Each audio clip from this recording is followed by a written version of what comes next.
ভারতের জীববৈচিত্র্যের ক্রমবর্ধমান তালিকায় এক গুরুত্বপূর্ণ সংযোজন হিসেবে zoological survey of India Meghalaya দুটি নতুন প্রজাতির মাকড়সা আবিষ্কার হয়েছে।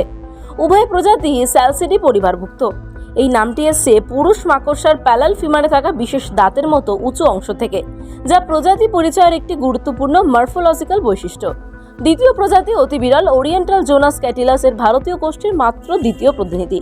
মেঘালয়ে নাংওয়ার গ্রামে এই প্রজাতিটি সংগ্রহ করা হয়। এদের নারী এবং পুরুষ উভয়েরই দেহ গঠন প্রায় একই ডিম্বাকৃতি, লালচে বাদামি এবং হালকা বাদামি। তলপেটের সামনের দিকে ক্রিমি সাদা ব্যান্ড এবং তারপরে 5টি স্বতন্ত্র চেভরন চিহ্নিত নকশা থাকে। দুটি প্রজাতির পূর্ণ বৈজ্ঞানিক বর্ণনা আন্তর্জাতিক পিয়ার রিভিউ জার্নাল জোটোস্টার সর্বশেষ সংখ্যায় প্রকাশিত হয়েছে। গবেষণার প্রধান লেখক সৌভিক সেন এবং সহলেখক সুধীন পিপি।